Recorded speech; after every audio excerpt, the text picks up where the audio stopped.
Assalamualaikum warahmatullahi wabarakatuh. Di sini saya akan melaksanakan tugas evaluasi tengah semester dari mata kuliah Pendidikan Agama Islam 3. Di sini saya akan memperkenalkan diri dulu.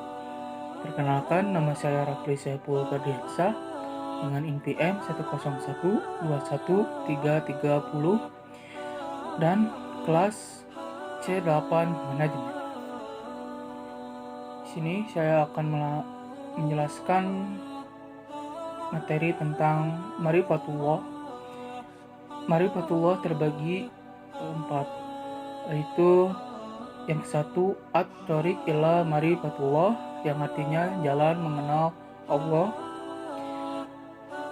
Yang kedua ada al-mawani fi Marifatullah, yang artinya penghalang mengenal Allah. Yang ketiga ada al-dilah Allah wujudillah, yang artinya bukti keberadaan Allah. Dan yang terakhir, yang keempat, ada tauhidullah, yang artinya mengenal Allah.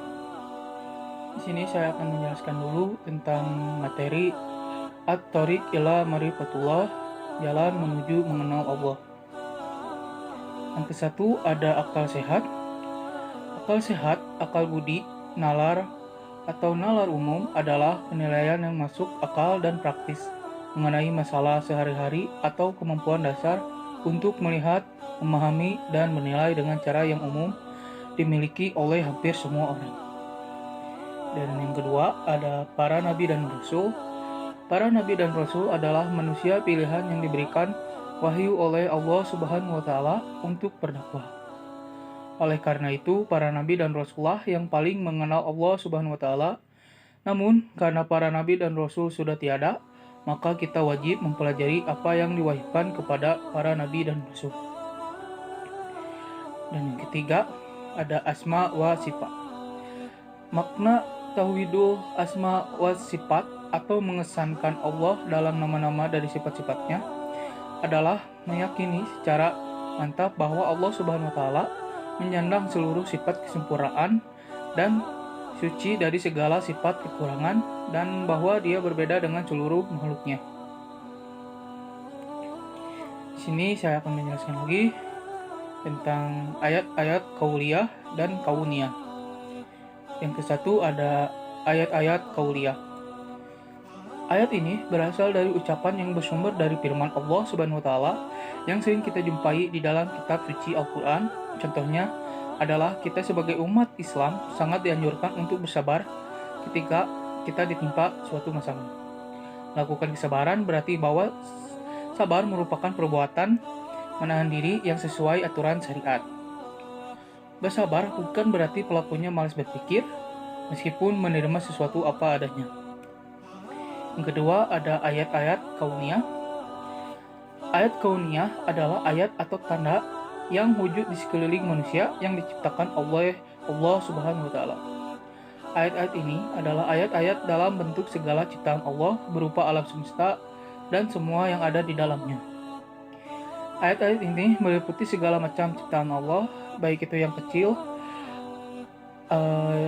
dalam kurung mikrokosmos ataupun yang besar makrokosmos.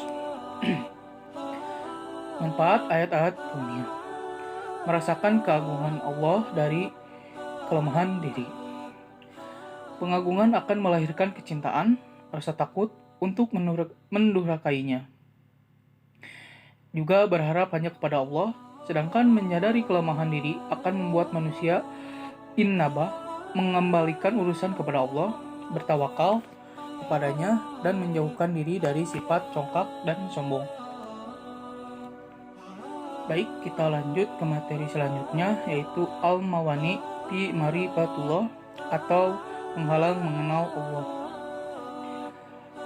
Di sini ada dua bahasan, yaitu maradus syahwat yang berkaitan dengan penyakit hati berupa nafsu dan kesenangan serta perilaku yang tidak terpuji. Dan yang kedua ada maradus syubhat, berbagai hal yang menimbulkan keraguan lebih banyak berkaitan dengan masalah akal dan logika. Di sini maradu syahwat terbagi beberapa, yaitu ada al-fisku atau yang artinya kefasikan. Fasik adalah orang yang senantiasa melanggar perintah dan larangan Allah, bergelimang dengan kemaksiatan, serta senantiasa berbuat kerusakan di bumi. Mereka hanya memikirkan kehidupan dunia saja, tidak memikirkan kehidupan di akhirat nanti. Yang kedua ada al-kibru atau kesombongan. Kesombongan adalah salah satu dari penyakit hati yang sangat berbahaya bagi manusia. Dengan segala bentuknya, kesombongan faktanya adalah memandang dirinya lebih baik dari orang lain dengan merendahkan mereka, menganggap diri paling benar dan menganggap orang lain salah. Adalah kesombongan yang selalu ada pada diri manusia. Kesombongan merupakan suatu sikap di mana hati seseorang ingkar dan selalu membantah terhadap ayat-ayat Allah Ta'ala. Dan yang ketiga ada ad-julmu atau yang artinya kezaliman. Jolim adalah penyakit yang ada di dalam hati. Contoh perbuatan jolim yang paling dasar dan paling sering, tidak sedikit yang sering kita lakukan pada orang lain terkadang menyakiti hati dan perasaan. Hal yang termasuk fitnah, menghina, korupsi, melakukan kekerasan secara fisik dan mental, dan tindakan yang tercela.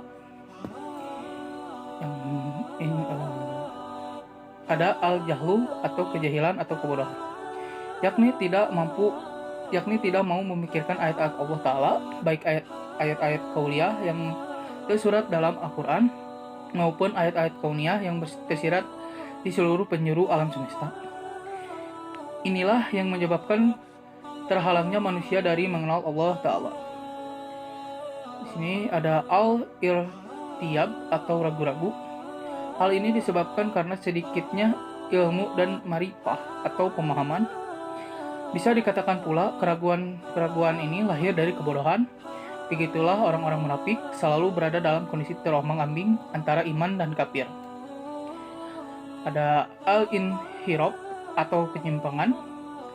Manakala manusia tidak mau berpegang teguh kepada petunjuk Allah Subhanahu wa taala, tidak mau berkomitmen melaksanakan tuntutannya, bahkan mereka malah mengikuti hawa nafsu dan akal pikirannya.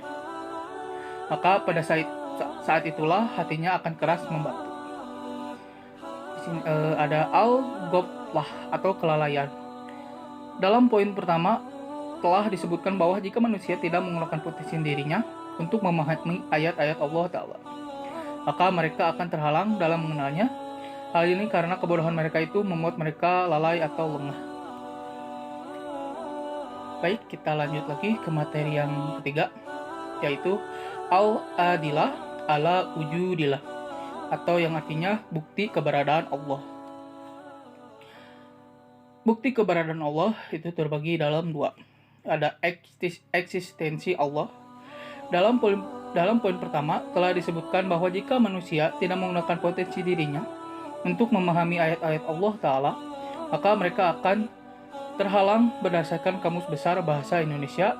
Eksistensi memiliki makna keberadaan, jadi membahas eksistensi Allah adalah bagaimana mendalami pengertian akan keberadaan Allah itu sendiri.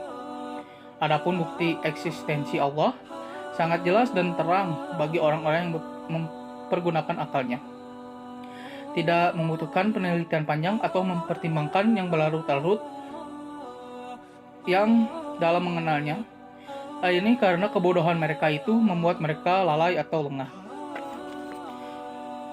Eksistensi Allah Ta'ala diantaranya dikuatkan oleh dalil-dalil berikut.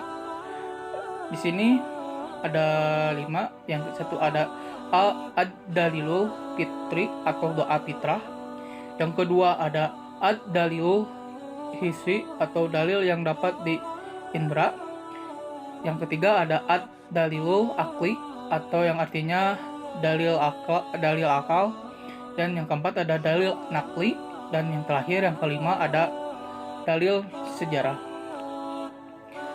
Yang kedua ini ada mengagungkan Allah.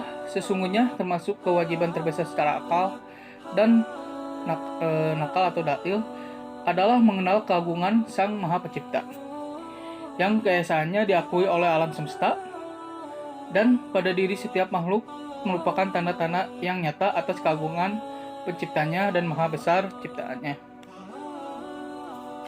Berikut diantaranya beberapa cara yang dapat dilakukan untuk mengagungkan Allah Subhanahu wa Ta'ala. Yang ke satu ada doa, yang kedua ada menjauhi perbuatan maksiat, yang ketiga merenungi penciptaan Allah Azza wa Jalla, dan yang terakhir ada mentadaburi kitabnya dan memahami makna-maknanya. Yang ketiga ada mentauhidkan Allah. Ilmu tauhid menjadi dasar pedoman dalam ajaran Islam. Ilmu ini yang akan membantu manusia menetapkan akidah keagamaan melalui dalil atau aturan yang jelas. Di samping itu, orang yang mampu menerapkan arti tauhid dengan baik dalam kehidupan, maka akan menjadi individu yang ikhlas dalam menerima setiap ketentuan Allah. Baik, kita lanjut ke materi 4 yang terakhir, yaitu ada tauhidullah atau mengenal Allah. Mengenal Allah adalah tauhid berasal dari kata washada yuwahid duwatihidan yang artinya menyatukan, mengesahkan atau mengakui bahwa sesuatu itu satu. Adapun yang dimaksud dengan makna berpihak tersebut adalah mengesahkan, mengakui dan meyakini akan keesaan Allah Subhanahu wa Ta'ala. Lawan dari tauhid adalah syirik, yaitu menyekutukan atau membuat tandingan kepada Allah Subhanahu wa Ta'ala. Dengan demikian, tauhid adalah mengakui dan meyakini keesaan Allah Subhanahu wa Ta'ala. Dengan membersihkan keyakinan dan pengakuan tersebut dari segala kemusyrikan, maka bertauhid kepada Allah atau tauhidullah adalah hanya mengakui hukum Allah Subhanahu wa Ta'ala yang memiliki kebenaran mutlak, dan hanya peraturan Allah Subhanahu wa Ta'ala yang mengikat manusia secara mutlak. Mengenal Allah ini ada beberapa bagian. Ada yang satu ada tauhidullah, terbagi dari 3, yaitu ada rububiyatullah, mulkiyatullah, dan yang terakhir ada Allah yang abadi. Dan yang kedua ada tauhidul ibadah. Yang satu ada mengingkari tauhid, yang kedua ada iman terhadap Allah, dan ketiga ada ahtar as-syirik. Kita akan membahas mengenal Allah dengan bahaya syirik. Syirik berasal dari kata syaraka yang artinya bersekutu. Dengan demikian, pengertian syirik secara bahasa etimologi adalah persekutuan yang terdiri dari 2 atau lebih sekutu. Sedangkan secara istilah atau terminologi, syirik adalah menjadikan Allah tandingan atau sekutu bagi Allah. Berikut 7 bahaya syirik. Yang satu ada kedzaliman yang besar. Yang kedua ada tidak mendapat ampunan. Yang ketiga ada dosa terbesar. Keempat, kesesatan yang jauh. Kelima, dihapuskan amal. Keenam, diharamkan surga. Dan yang terakhir, yang ketujuh, masuk neraka. Sekian dari melaksanakan tugas saya. Terima kasih. Wassalamualaikum warahmatullahi wabarakatuh.